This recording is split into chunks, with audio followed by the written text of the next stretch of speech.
یہ دوست کہہ رہے ہیں کہ صاحب مزار سے مدد مانگنا جائز ہے یا نہیں؟ تو بات یہ ہے کہ آج کل مزارات بھی ہر کس و ناکس کے بنا دیے گئے ہیں جی۔ اگر میرا باپ مر گیا، میں چاہے دنیا دار ہوں، مگر میں چاہتا ہوں کہ میرے باپ کا کوئی قبر کوئی اچھی سی بنے، اس کا کوئی مزار بنے جی، تاکہ لوگ اس کی عزت کریں۔ یہ صرف ریاکاری کے لیے ہوتا ہے۔ تو یہ دوست جو ہیں یہ فرما رہے ہیں کہ صاحب مزار سے مدد مانگنا جو ہے اس کا صحیح طریقہ کیا ہے اور کیا یہ جائز ہے؟ میں یہ عرض کرتا ہوں کہ بیٹا اچھی طرح سمجھیں کہ ایک تو عام مزارات بنے ہوئے ہیں، میں ان پر اگر جاؤں تو سوا فاتحہ پڑھنے کے میں اور کچھ نہیں کرتا، اور وہ بھی اگر میں واقف نہیں ہوں پوری طرح تو میں اس شرط کے ساتھ دعا مانگتا ہوں کہ یا اللہ پاک، اگر یہ تیرے نزدیک یہ بندہ جو جہاں دفن ہے یہ صاحب ایمان تھا، مستحق تھا اس بات کا کہ اس کے لیے دعا کی جائے، یہ اصالہ ثواب کیا جائے، تو اے مولا کریم اس کو یہ ثواب پہنچا یا اس کے لیے یہ ہماری دعا قبول فرما۔ ہاں جی، اس طریقے سے۔ اور جب یہ ثقہ علماء، معتبر اور مستند علماء کے ذریعے یہ بات پتہ ہو کہ فلاں بزرگ جو ہے صاحب مزار وہ واقعی اللہ تعالیٰ کے بہت بڑے ولیوں میں سے ایک تھا، جیسے سیدنا امام علی الحق شہید رحمۃ اللہ تعالی علیہ، ہاں جی، وہ لوگ نہیں جو وہاں پر بیٹھ کر بھنگ پیتے ہیں، یہ شراب پیتے ہیں یا ادھر ادھر کے وہ الٹے سیدھے نعرے لگاتے ہیں۔ میں حضرت امام علی الحق شہید رحمۃ اللہ تعالی علیہ کی بات کرتا ہوں۔ یہ میں نے پڑھا ہے کہیں کہ یہ بابا فرید الدین گنج شکر رحمۃ اللہ تعالی علیہ کے یہ خلفاء میں سے تھے، ہاں جی، اجل خلفاء میں سے تھے، تو یہ اکابر اولیاء کرام میں سے۔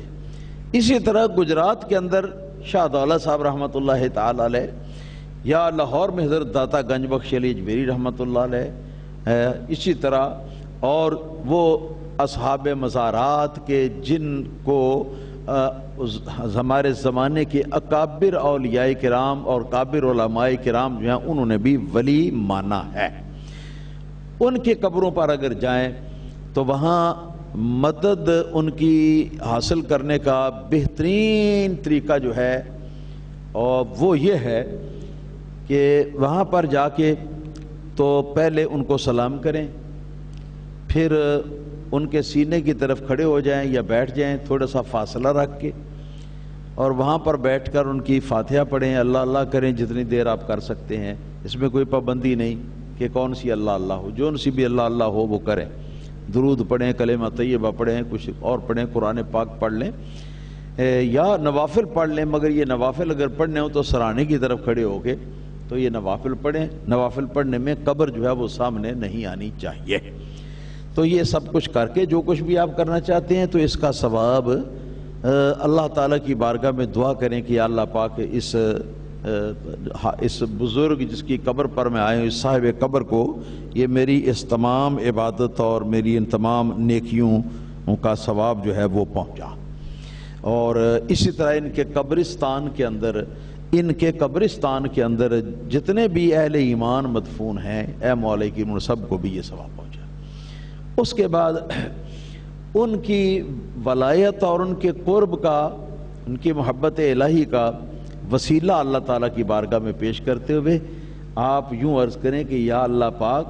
یہ وہ ہستی ہے کہ جو ہستی تیری محبوب ہے، یہ وہ ہستی ہے جو تیری پیاری ہے، اے مولا کریم اپنے اس پیارے بندے کے وسیلے سے میری فلاں حاجت کو پورا فرما۔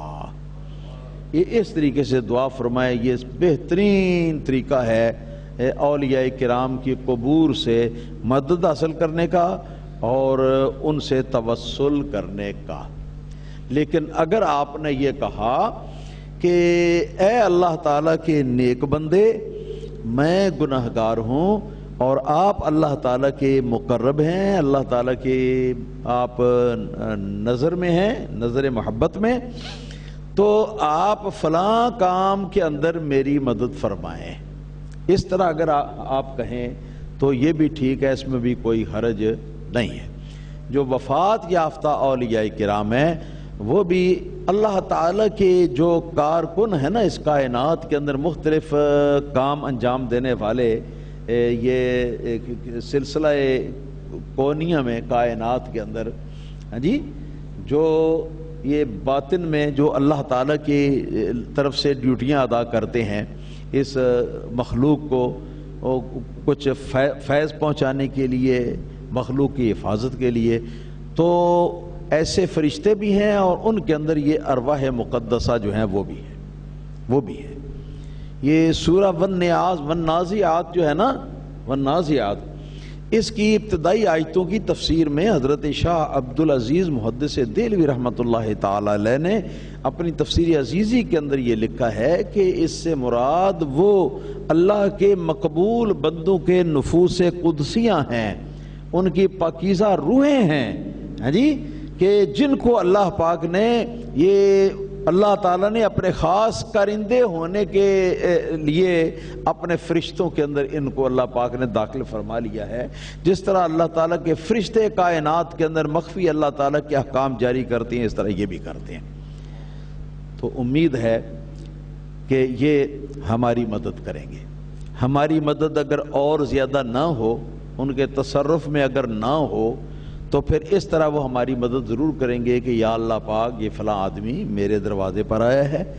اور مجھے تیرا بندہ سمجھ کر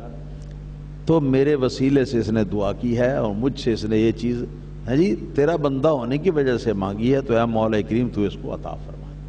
وہ دعا فرما دیتے ہیں، اگر خود وہ اہل تصرف نہ ہوں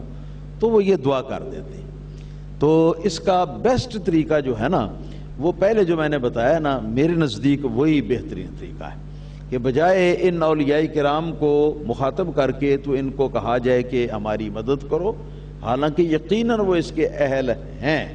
ہاں جی، میں اس سے انکار نہیں کرتا۔ اور اگر کوئی اس طرح دعا، اس طرح اولیاء کرام سے اگر کچھ مانگے اپنی حاجت، تو میں اس کے خلاف بالکل نہیں ہوں، لیکن اس کا بھی رجوع آ جا کے تو وہی اللہ تعالیٰ کی طرف ہو جاتا ہے کہ اللہ تعالیٰ نے جو طاقت دی ہوئی ہے، تو بہتر ہے کہ اس بزرگ کا وسیلہ اللہ تعالیٰ کی بارگاہ میں پیش کر کے تو دعا کر لو۔ اگر وہ بزرگ صاحب تصرف ہے تو اللہ تعالیٰ اسی کی ڈیوٹی لگائے گا، وہ مدد کرے گا آپ کی۔ اگر وہ نہیں ہے تو اللہ تعالیٰ پھر کوئی ذریعہ پیدا فرمائے گا۔ تو یہ طریقہ بہترین طریقہ ہے۔ اور جی جی بالکل جائز ہے، میں تو کہہ رہا ہوں کہ بالکل جائز ہے، میں اس کے خلاف نہیں ہوں کہ اگر کوئی کسی ولی اللہ کو مخاطب کر کے، میں خود بھی کبھی کر لیتا ہوں ولی اللہ کو مخاطب کر کے، مگر وہ کوئی صاحب تصرف بزرگ ہو، جیسے سیدنا غوث پاک رضی اللہ تعالیٰ عنہ ہیں، سیدنا داتا گنج بخش علی اجویری رحمۃ اللہ علیہ، حضرت امام علی الحق شہید رحمۃ اللہ علیہ، ان درجوں کا کوئی اگر ولی اللہ ہے تو میں اس سے اس کا نام لے کے اس سے مدد مانگ بھی لیتا ہوں، یہ جائز ہے، ناجائز نہیں۔ لیکن یہ کہ عام حالات میں یہ ہے کہ اللہ تعالیٰ کی بارگاہ میں اپنی عرضی پیش کی جائے، یہ وسیلہ ہے ہماری عرضی کے قبول ہونے کا۔ تو اس سے یہ عقیدہ ہمارا کہ یہ وسیلہ ہے اللہ تعالیٰ کی بارگاہ میں ہماری عرضی قبول ہونے کا، یہ ہمارا عقیدہ بھی واضح ہو جائے گا۔ جو ان سے ہم مانگتے ہیں وہ بھی ان کو وسیلہ سمجھ گئی، اللہ تعالیٰ کا کی جو رحمت یا نعمت ہے اس کے ملنے کا ذریعہ اور وسیلہ سمجھ کے ہم مانگتے ہیں۔ تو بہتر ہے کہ وہ ان کے توسل کی وہ صورت پہلی جو ہے وہ میرے خیال میں زیادہ بہتر ہے، دوسری میں بھی کوئی حرج نہیں۔